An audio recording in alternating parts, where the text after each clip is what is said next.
নমস্কার বন্ধুরা, Indian choice কিচেনে তোমাদের স্বাগত জানাই। আজকে আমি একটা মাছের ডিম দিয়ে নতুনত্ব রেসিপি করে তোমাদের সঙ্গে শেয়ার করছি।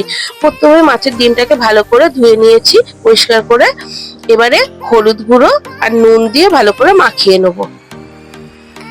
এটা মাখানোর সময় মাছের ডিমটা ডেলা হয়ে থাকে, এটাকে হাতে করে চটকে ডেলাগুলোকে ভেঙে দেবো।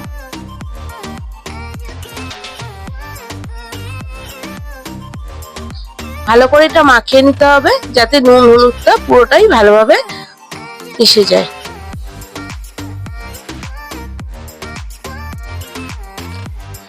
এবারে এইটা 5-10 মিনিটের মতো রেস্টে রেখে দেবো।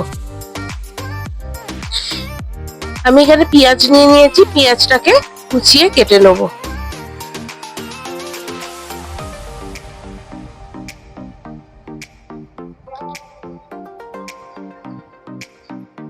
রেসিপিটা দেখতে দেখতে যারা এখনো আমার চ্যানেলটাকে সাবস্ক্রাইব করোনি তারা সাবস্ক্রাইব করে নিও, আর যারা ফেসবুকে দেখছো তারা পেজটা ফলো করে নিও। আর খানিকটা রসুন নিয়ে নিয়েছি, কয়েক কোয়া রসুনের মুখগুলোকে কেটে নেবো, কেটে খোসাটাকে ছাড়িয়ে থেতো করে নেবো।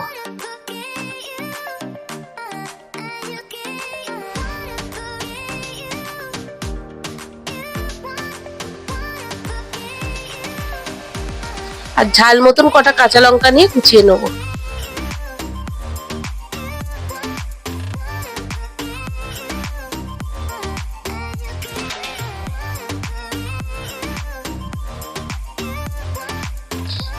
এবারে গ্যাসে কড়াই বসিয়ে দিয়েছি, কড়াইতে তেল দিয়ে দিয়েছি, তেলটা গরম হয়ে গেছে।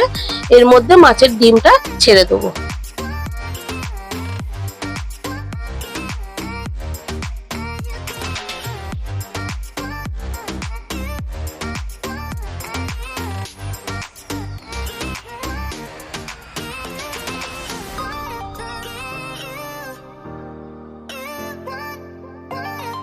ডিমটা পুরোপুরি খুন্তির সাহায্যে ঘেটে নেবো, ঘেটে ছোট ছোট টুকরো করে নেবো।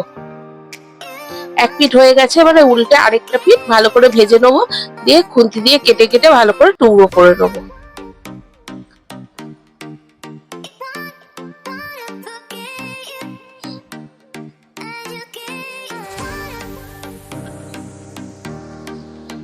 ডিমটা ভাজা হয়ে গেছে, ছোট ছোট টুকরো করে নিয়েছি। এবারে একটা জায়গায় নামিয়ে নেবো, দিয়ে হাত দিয়ে যতখানি সম্ভব এগুলোকে ছোট ছোট গুঁড়ো ঝুড়ি ঝুড়ি করে নেবো। ওইটা আজার করে কড়াটা আবার বসিয়ে দিয়েছি, কড়ার মধ্যে কিছুটা সর্ষের তেল দিয়ে দেবো।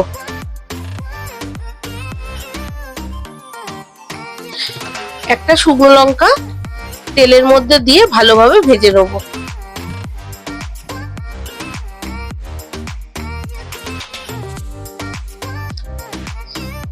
লঙ্কাটা এপিট ওপিট দু পিট ভালো করে ভেজে নিয়ে এক জায়গায় তুলে রাখবো।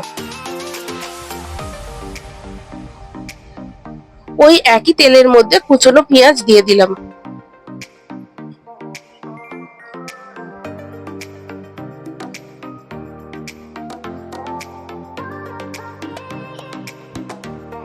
এবারে পেঁয়াজটাকে হালকা করে ভেজে নেবো। দেখো পেঁয়াজটা পিঙ্ক কালার হয়ে গেছে, এবারে কুচিয়ে রাখা লঙ্কাগুলো দিয়ে দেবো।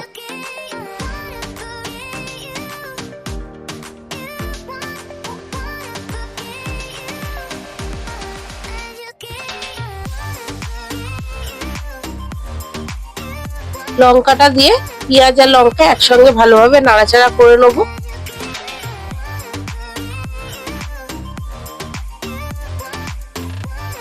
একটু ভাজা ভাজা হয়ে গেছে, লঙ্কার গন্ধটা বেরিয়ে গেছে।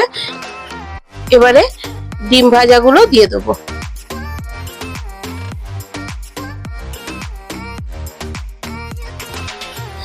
দিয়ে একসঙ্গে ভালো করে ফ্রাই করে নেবো।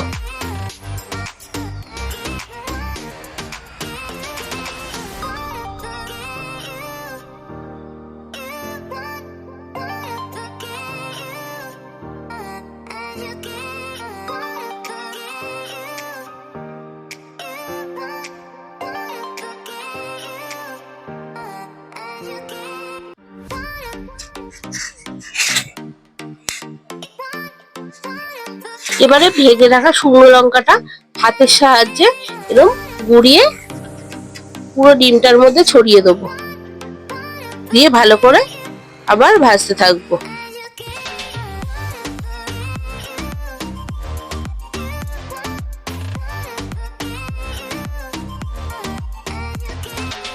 এবারে ভেজে নিয়ে স্বাদ মতো নুন দিয়ে দেবো। ডিমের মধ্যে আগে একটু নুন মাখিয়ে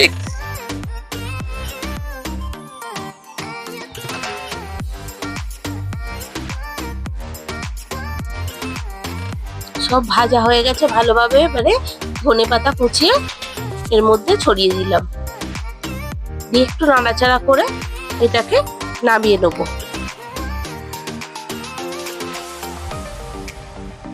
আবার কড়াইতে আর একটু সর্ষের তেল দিয়ে দিলাম।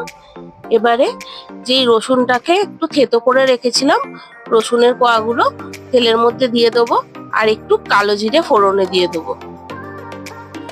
কালো জিরেটা আগে দেওয়াই উচিত ছিল, কিন্তু আমি ভুলে গেছিলাম, ওই জন্য রসুনটা আগে দিয়ে কালো জিরেটা দিয়ে দিলাম।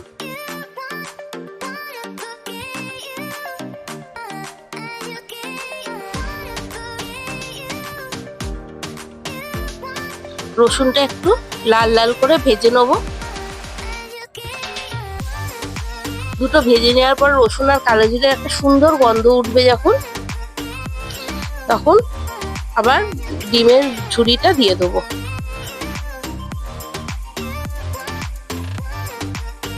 দিয়ে একসঙ্গে কিছুক্ষণ ফ্রাই করে নেবো।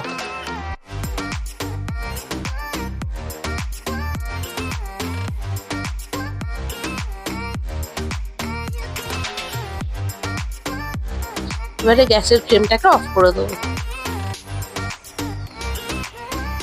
এই দেখো আমার রেডি হয়ে গেছে মাছের ডিমের ঝুড়ি। তোমাদের যদি এই রেসিপিটা ভালো লাগে, লাইক কমেন্ট শেয়ার করো।